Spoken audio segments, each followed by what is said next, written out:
Thank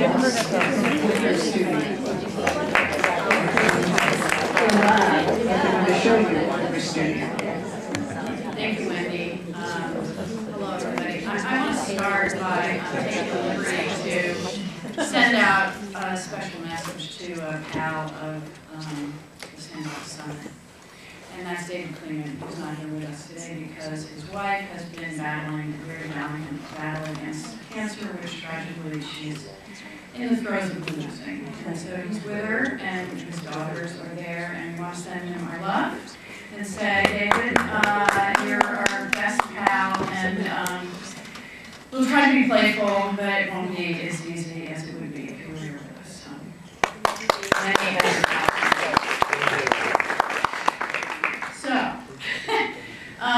I wanted to start by saying that it's really a pleasure to be back here, and almost a little overwhelming to me how nostalgic it is, because even though I went to the university down the road a piece, and that's where I did my degree, it was the early 80s, and I found myself hopping on the T and getting down here more maybe than some of my faculty at the other institution appreciated. In fact, one of my advisors, who will go unnamed, said, probably you're spending a lot of time thinking about computers and kids, and I think it could be a flash in the pan. So, I was grateful to have a place here to go listen to people who were really thinking about these things deeply, like Seymour Papert, who was then in the barracks, waiting for the Media Labs building was here, and all this grandiosity, and the Architecture Machine Group and the Visual Computing Group at MIT were doing really extraordinary things, which influenced my development and inspired me to get into all kinds of trouble since the 1980s, which had led me to joining forces with FlickerLab and trying to combine our different skill sets. Mine is a developmental psychologist who's always worked, and cognitive psychologist who's always focused on developing meaningful tools for kids to use to be learners, to learn. And FlickerLab, who has created incredible technology around making meaningful content. So it was really a marriage made in heaven, and we're here to tell you about some of the things that we've come up with. This is to put a few disclaimers or caveats in, this is the absolute first time we've ever done this.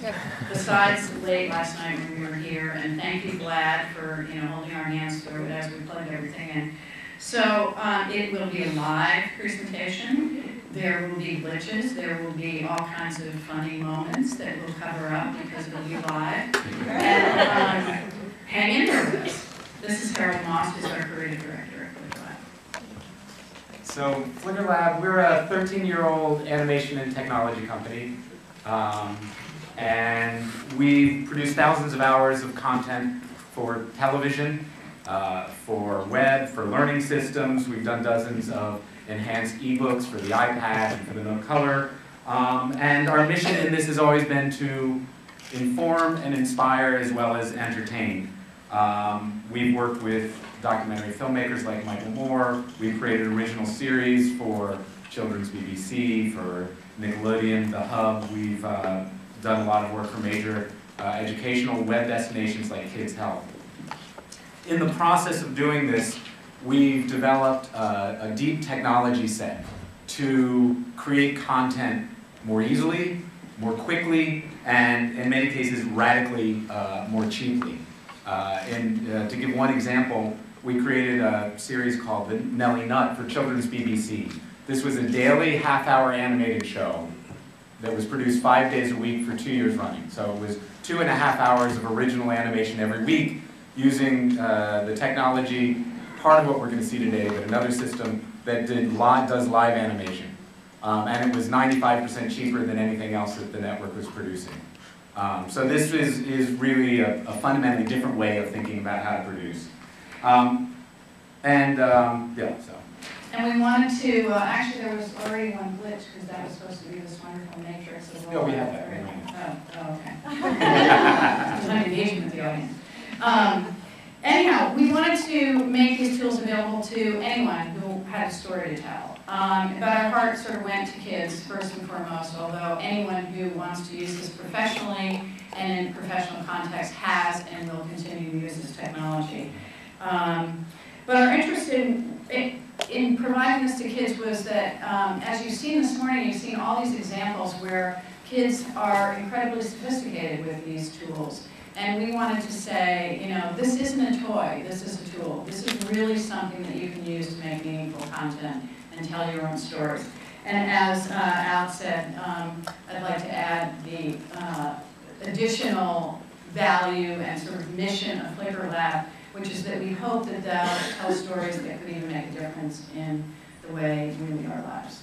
So we saw an incredible potential match between the tools we had and what kids need. And one of the things that's really critical, I mean, when we look at all the uses that kids have been doing with tablets and so forth, we are really focused on going past that passive, not just towards interaction, but towards creation and authorship and making their voices heard, whether it's amongst their own community, in their own classroom, or in the world at large. And to be able to do so at the same level of media that they consume. So that that's not just an exercise, but that they feel like they legitimately have that power. But first we had a lot of conversations with people we respect and admire and wanted to learn from. People who've spent their career studying the potential of electronic learning. We know that technology alone isn't a magic bullet. It doesn't solve the problem. So we really wanted to look at how to integrate an entire system and a solution that could bring this to kids. So let me say a little bit about those conversations. Some of them we conducted ourselves, some of them may be somewhat familiar to you because there was a wonderful NOVA program that was produced that's Edutopia has streamed for a number of months, called Big Thinkers in Digital Media or something like that. I think it was the Big Thinker series, and this was digital media and learning. So you'll see some of those. There are also some you took from YouTube and various other sources. So the quality of the video varies greatly, so bear with us about that. The first point that we discovered that really reinforced our thinking was that digital playing and learning happen anytime and anywhere. Obviously, the sort of MO of this whole Sandbox Summit. In almost every case, what we heard with young people have a richer intellectual and creative life outside of school than inside. The things they learned from, the things they cared about, were things they did after the school day was over. The lines between informal learning and formal learning are blurring, and that's important, that's good. Because there's a lot that goes on outside of the formal classroom, which is really part of life. And after all, school should not just be preparation for life, it is life.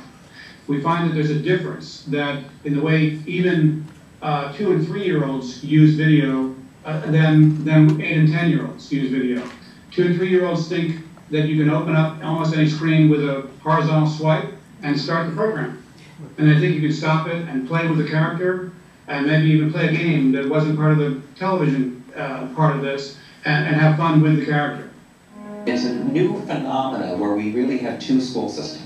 We have a school system for the 21st century in popular culture where people are thinking about complex systems and learn. You know, kids are producing their own knowledge, whether it's about the weather or robotics or machine or digital media. And then we have a school system that's basically giving you the basics of numeracy and literacy. And that pressure, I think, will bring about real change.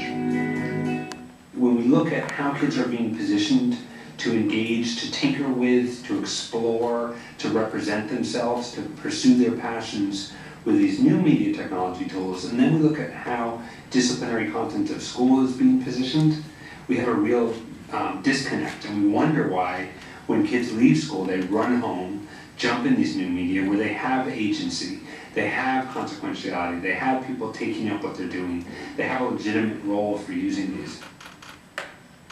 So kids want to have a personal relationship with media. They want to have, they want to make it their own. Even as young as kids who, you know, we've seen some examples of it this morning, and we have a wonderful one we're going to show you now. Even before kids can really form a whole sentence, they're owning the experience, they're making choices, they've got clear preferences about where they want to go in that media experience. And that's something that they really expect to have from those experiences now. Hi, this is Bridger. Say hi, Bridger. Hey, Bridger. He is playing with the iPad, and he just turned 2. So, why don't you show us? Dinosaur. Ooh, yeah, do the dinosaur. Is it Daisy Cutter? Whoa, nice. Now draw a picture. Okay. That is awesome, Bridger. With a monster? Sure, you can do the word world monster episode. Okay. Go to your favorite part. You looking for the monkey part? There it is. There's the monkey part. The monkey? Yeah. Yeah. At FlickerLab, we've seen that so many times, and every time it gets black, because it's so incredible when you see him take that little finger and just goes, he knows exactly where he's headed, and he knows the reaction that it's going to solicit, and he's probably done the monkey sound a million times, you know. So participation is expected, and media now demands participation. Just about every form of media is consumed solicits some kind of interaction. But in the 21st century, it's learning the tools and the skills of remaking that content and becoming the creator and the producer. And I think I would actually go further and say that more important even than going from consumption to production is going from production to participation. I think the most important development is very hard to see. And that's the fact that there's a form of personal media that people are starting to use, that will be with them their whole life. They'll use media to record their athletic moments. They'll use media to write papers. They'll use media to do family trips, to goof with their friends, to record art, to make art. That all the media that they make is personal media, and they're going to be making it all the time, and it's going to go out. Video, television has become digital. And in fact, it's become so digital, it's no longer really television, it's video.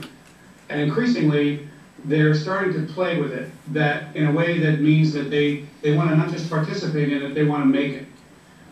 We've seen this with teachers, and we see it absolutely very naturally with kids. The youth that we're working with, they are coming to school, as opposed to dropping out, for example. They're interested and exciting. It seems relevant, and it seems oftentimes for them more relevant than studying history. It's live, and you're the agent of driving that story. We see it as a catalyst to activating other kinds of learning and getting kids engaged with academics, but also what's happening around them in their communities. They're there to make comic books about things that they care about. They're there to make videos and movies about things that they're passionate about. And then they'll learn the tools and what does it mean to be literate and develop representations that other people will take up because they're advancing their own agenda. So this kind of communication of complex ideas and crafting ideas and being able to communicate them with media really is a critical 21st century literacy skill, and that's really a focus for us in terms of this, that we broaden that sense and really look deeper about why this literacy is so critical. If you're involved in any kind of communication, which by definition teachers are, but anybody who's a hermit, you've got to be able to convey the synthesis to somebody else. Kids are going to be even doubly left behind. And this is what we call the participation gap. It's not just about access to technology, it's about access to learning experiences, to social skills and cultural competencies, to a sense of empowerment and entitlement, which allow them to fully be participants in this new society that's emerging. Media work builds on top of traditional literacy. If the kid hasn't had art, if they don't understand color, if they don't understand shapes and circles, then it's very hard for them to say, oh, we want to do graphic design. You can't write a movie unless you create a script first. Oftentimes, great songs have to be written down. Right, so the final product we're seeing is often the video format, but so many traditional forms of literacies go on. People who live on water should know how to swim. And people who live in an environment where all the information they're getting, all the cultural forms they're getting, are shaped by media, premeditated by people who know what they're doing. It's really important that they understand that code system, and they understand the forms that are inside the media, so they can have some critical perspective on it. I like to think there's both critical competence, and that they can sort of stand back and realize, well, wait a minute, there's another point of view there, but also creative competency. This new media literacy is what's going to be determining these kids' future, not their ability to, remember historical facts or to recite the definition of erosion on a test, but actually start getting kids to integrate literacy or different disciplinary understandings to solve meaningful problems. Getting information, memorizing facts, it's no longer a part of our current process. I can grab my iPhone, and within 5 seconds I can get you more than you remember probably in your entire high school career. There is media, stuff that they can work with and play with, and that there are tools to allow them to work with it more creatively. It's absolutely critical to them establishing these kinds of media literacies. What's true? What's valuable? What's wrong? And how do I put it together to express an original thought? And what can I do to make a statement or contribute to scholarship? All those things are essential building blocks to really thinking in a 21st century way. So we believe that technology is only part of the solution, even though we are a technology company.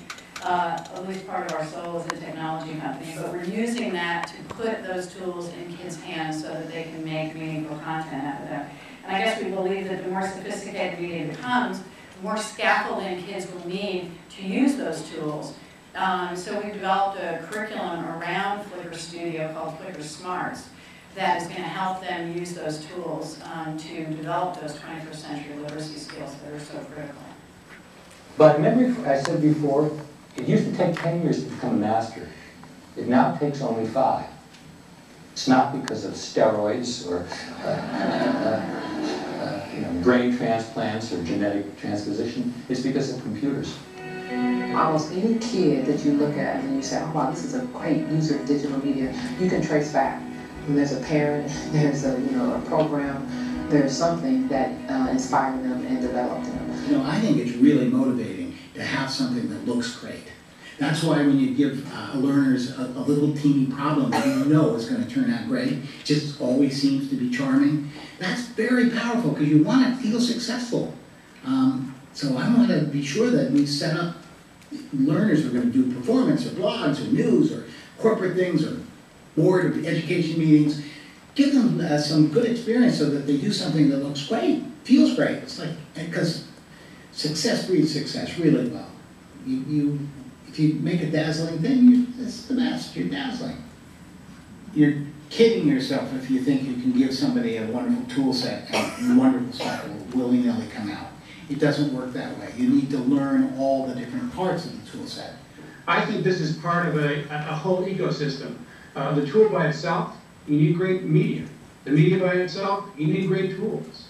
And in fact, tools and media, you need teachers who understand how to do that. And so the other thing that might be missing, and you guys are starting to really scratch the surface of, is how do you get teachers excited about this? How do you get them up the curve of not only competence, but the trickier part, which is confidence, sort of self-efficacy. I can do this. I won't look like a fool. It won't break.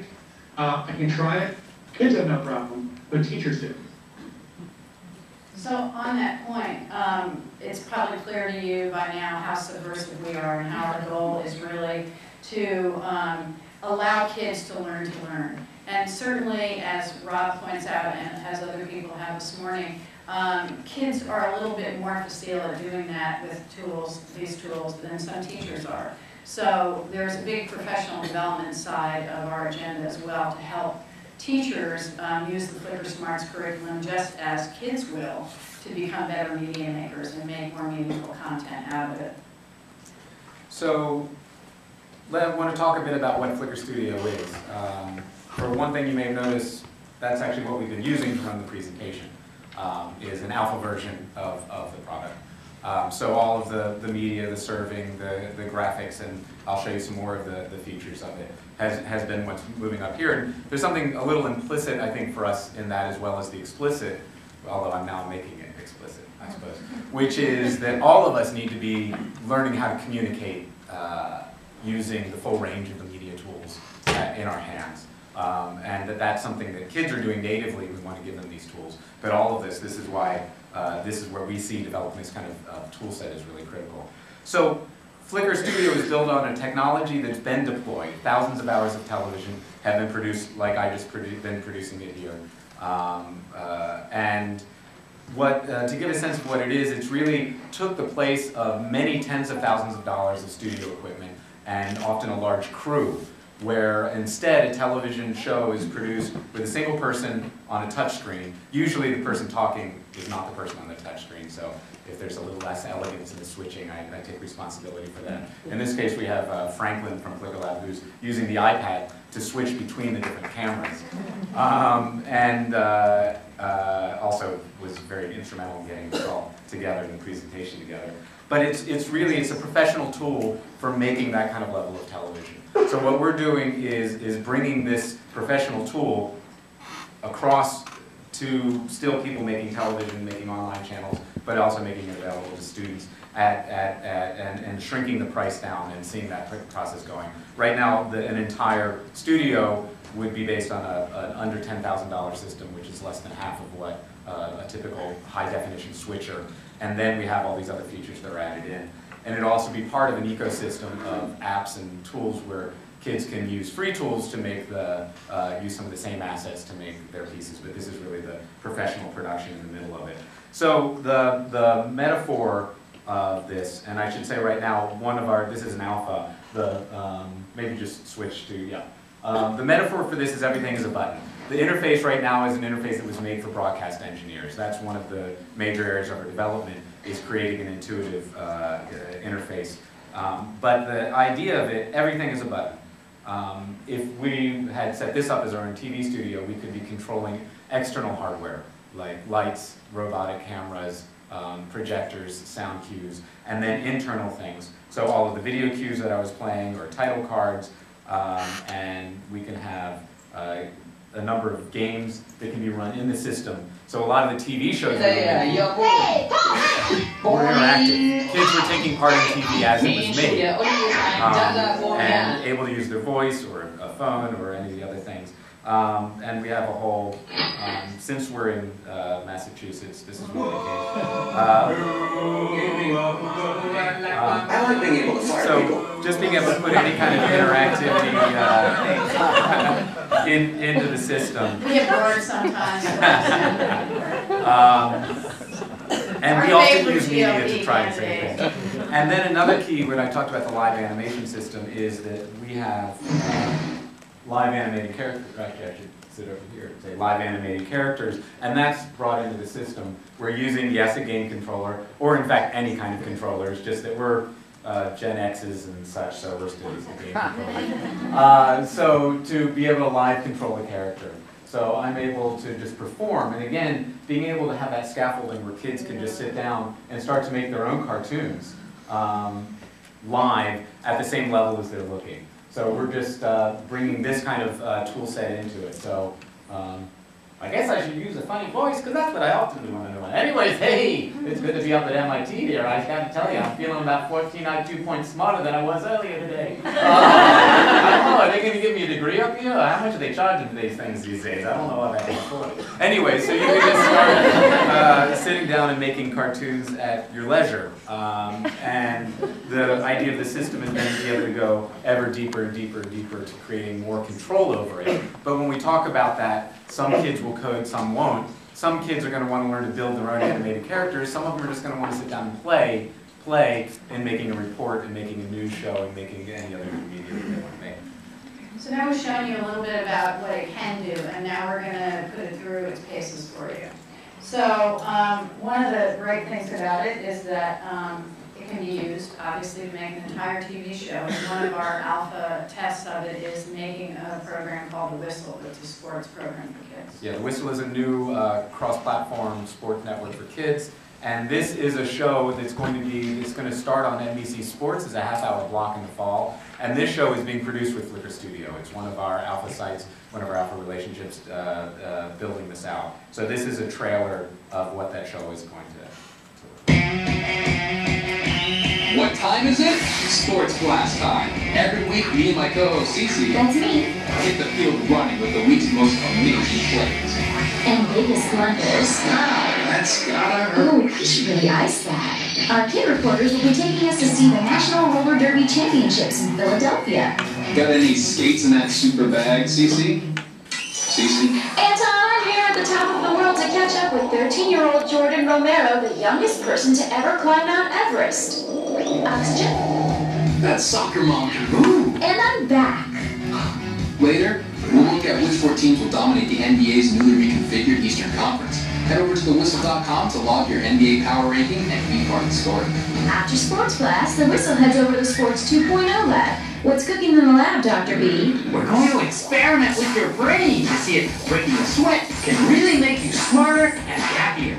Can't wait. Me neither. I can see that. Big test tomorrow. I can use all the smarts I can get. Good thinking. Get ready for Sports Blast. And get ready to get moving. So implied by this trailer is that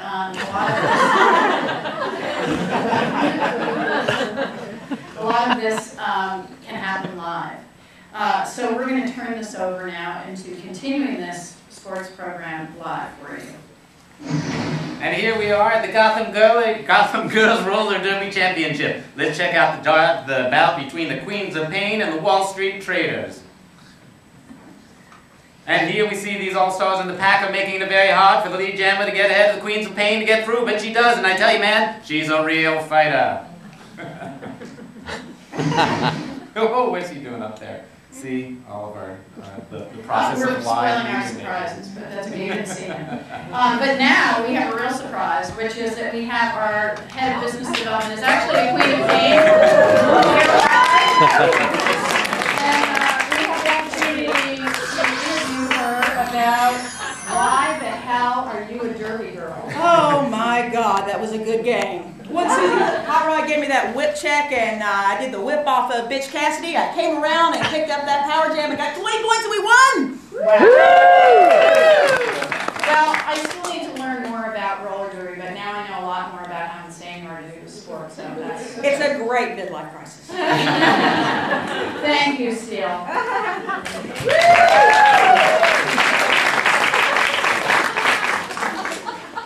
So, like sports, performing arts is really critical to a rich education, and Derby managed to combine theater and sports together.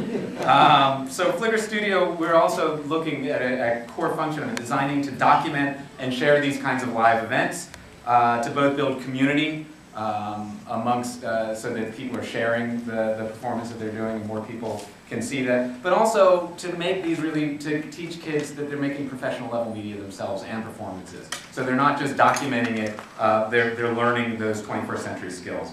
So one of the Flicker Smarts unit that we talked about is on capturing live theater. And it'll include, for instance, not just the technical parts about it, but interviews, for instance, with leading DPs like this about how to capture live. We set up shots that, and light shots that look as good as we want them to look. And then we work backwards from there. So with the stage management team and performers, we actually then say, okay, well, how do we get this camera into this position? How do we get the tripod at this height? What are the settings? What are the marks on the floor that you need in order to achieve this shot at speed? And also very simple, clear guidance on how to set up the cameras for shooting live theater. And so from thought leaders down to very practical guidance, down to templates that are inside the system.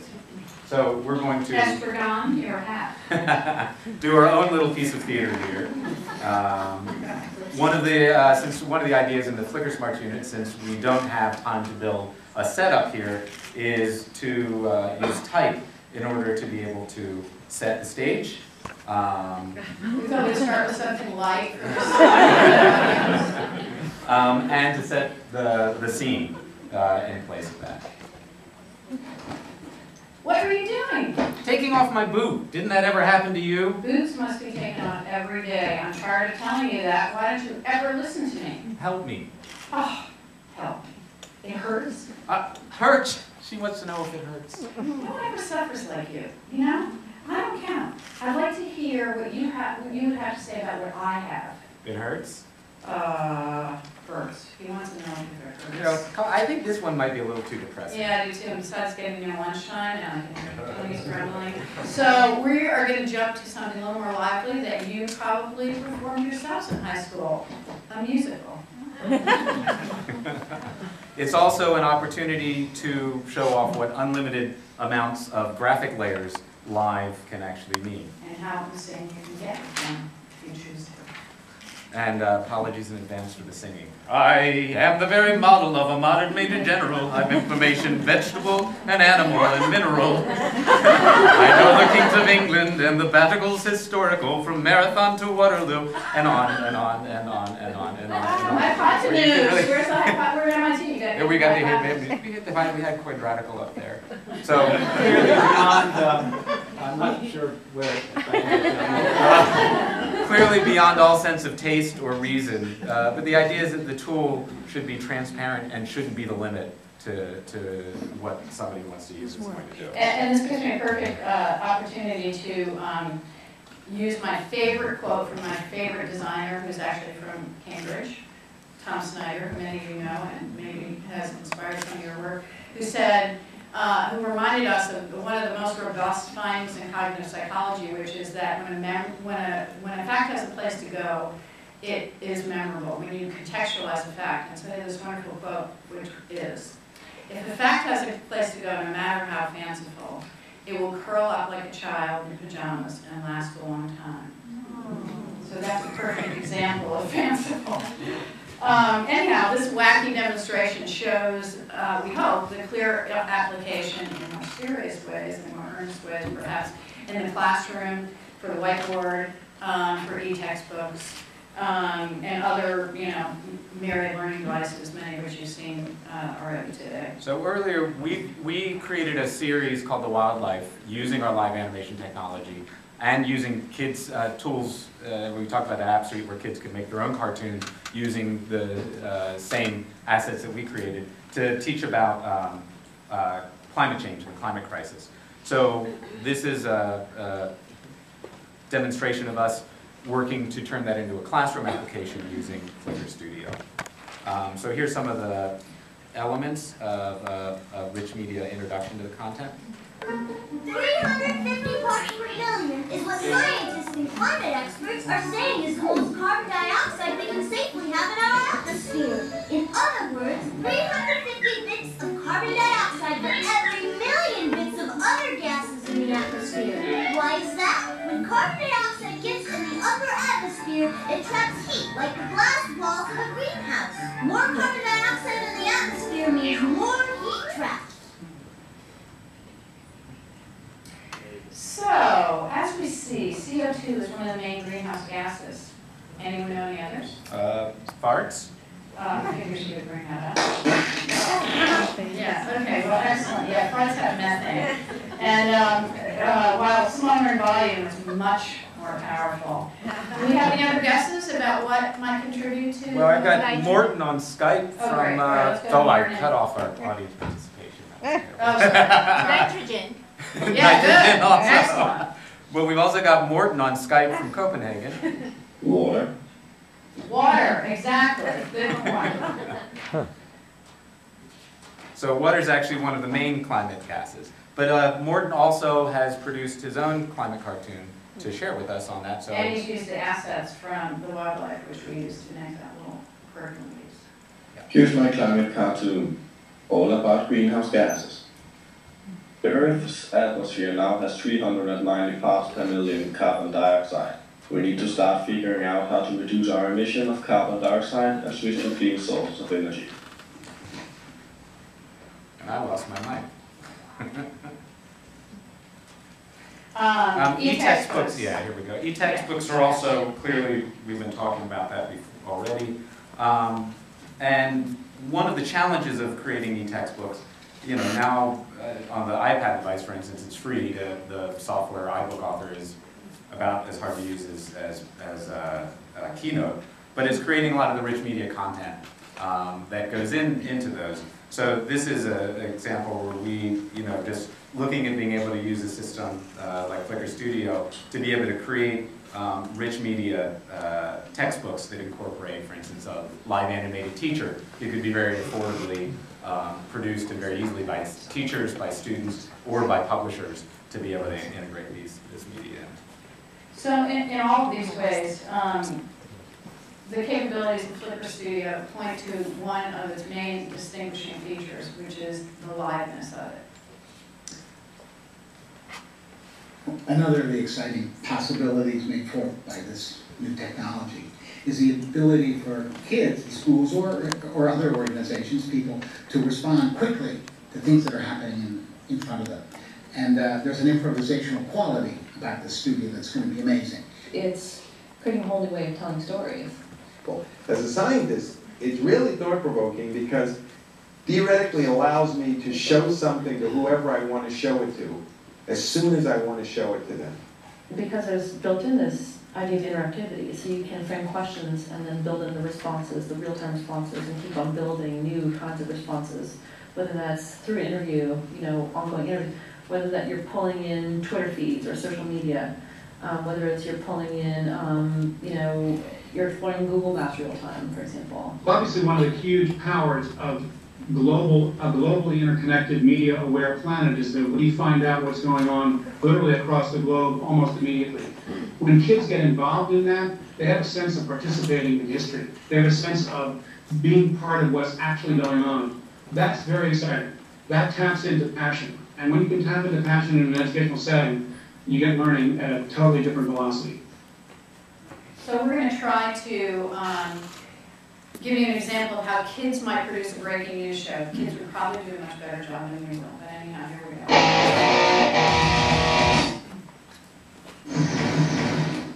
So here we are live at the Sandbox Summit at MIT, where play and learning come together. And last week we caught up with Claire and Wendy to get the full scoop on this year's mission. Everything's changing now. It used to be technology was computer. Now it's wherever you are and whatever you want to do.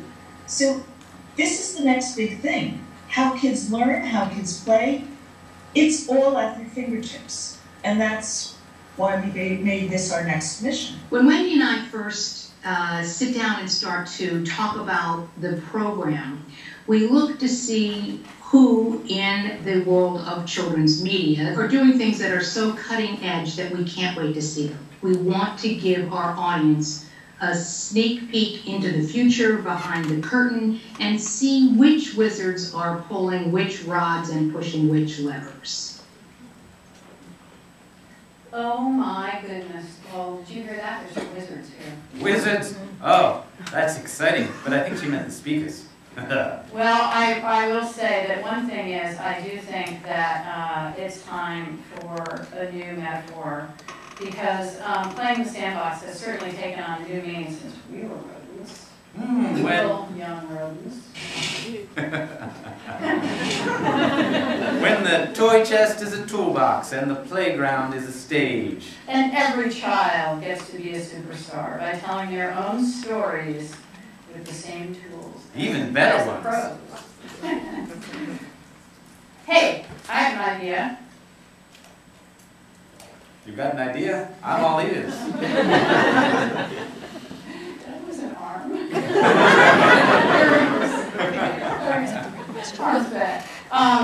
I think we've heard enough from us, and I think it's time to take advantage of this incredible audience that we have here to hear some of your questions and open it up to the broader audience. And we have here also, we'll take it away from Mo and Bo and come back to being Carla and Harold as we invite up, as everyone knows in this room who makes this stuff, it's team effort.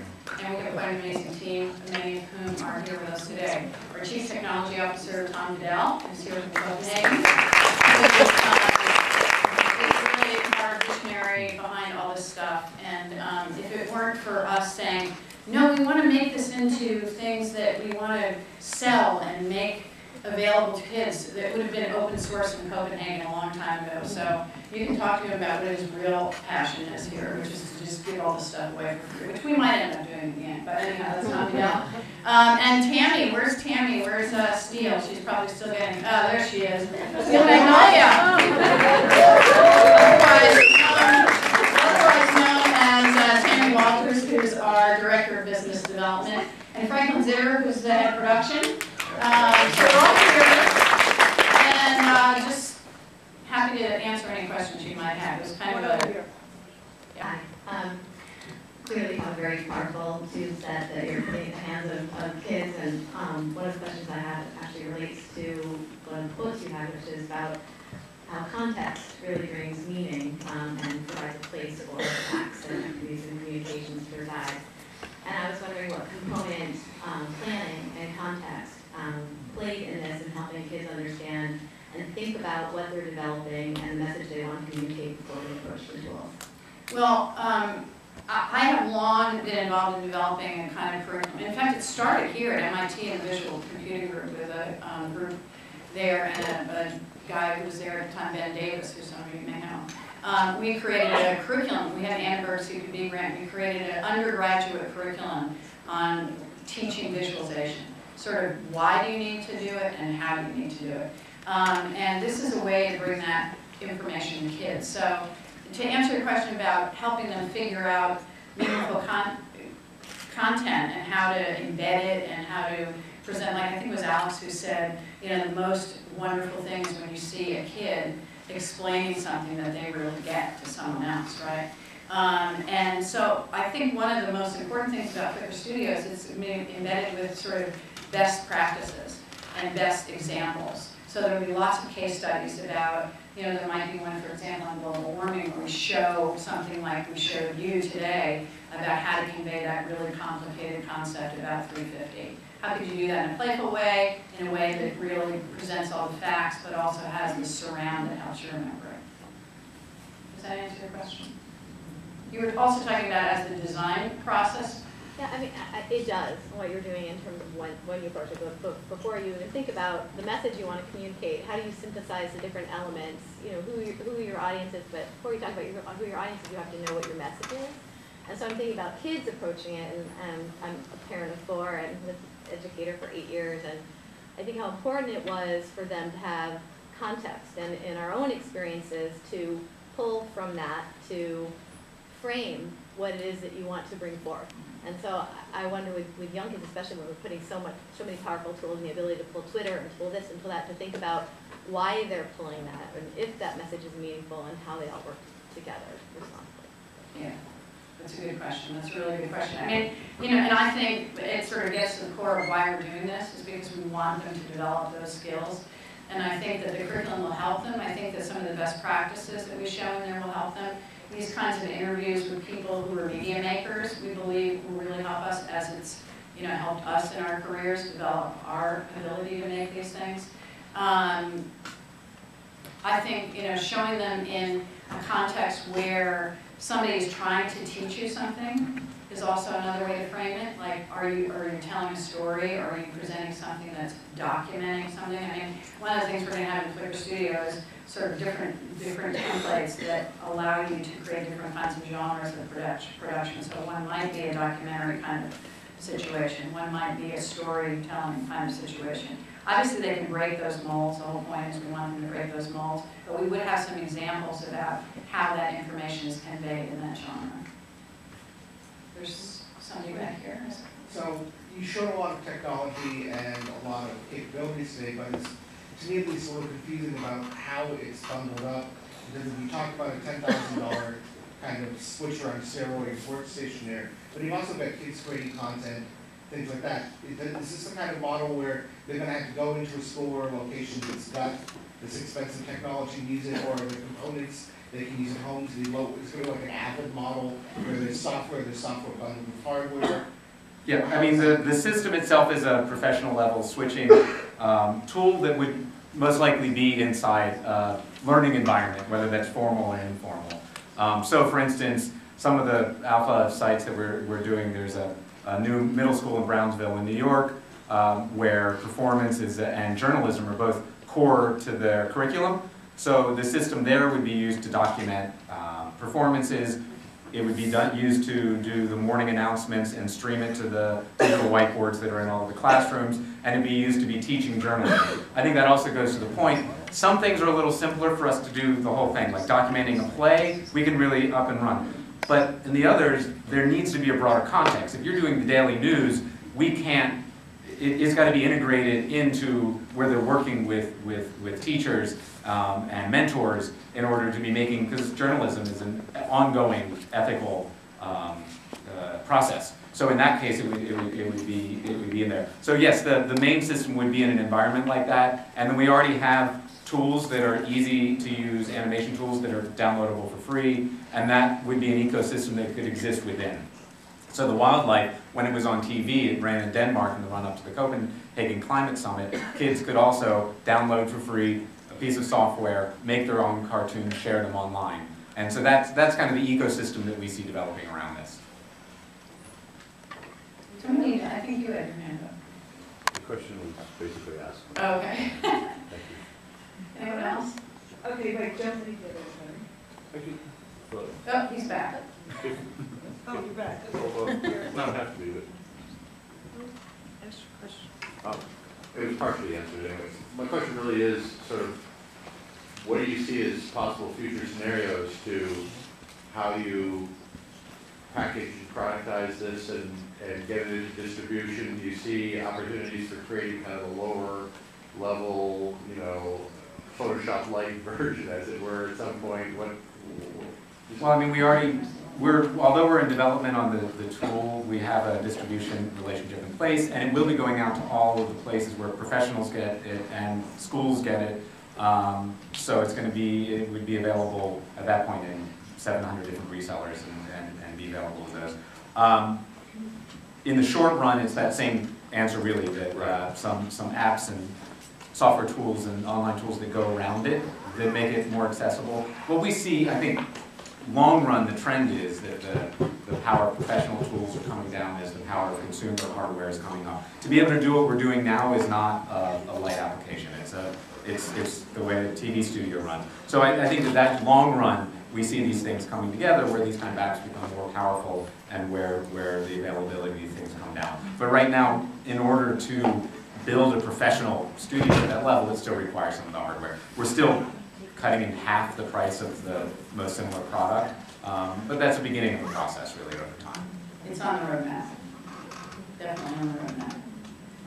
Anybody else? But there'll always be Normally professional fundings? hardware. I mean, that's, you know, that's kind of the mixture. Well, thank you. So actually, one last. Wait. Actually, we did have one wrap-up point. Just one wrap-up point, Keep your time in because front. really core to the system of live production is too often we document things and never use it. We document tools, we document events, we document things, and they often sit in a hard drive or on a tape, waiting for someone to have time to edit together and put graphics and make something. And the idea of the live tool is to get media out and used. So with Flickr Studio, the idea is to be able to then stream it immediately live online or post it to YouTube or to Facebook or to a hosted site for a school. So with that in mind, with all the unevenness and the lack of polish in this, that's actually part of the idea. We're going to be putting the entire presentation up at FlickerLab.com/sandbox, because that's really the idea of using media is to use it. So what you saw today, everything, again, without cleaning it up, because that's really the idea, to get you media out there and being used. And you have, I think they have a graphic of some of the different. I already showed that. So that's our digital swag that we're sending to you, and you can find it later tonight.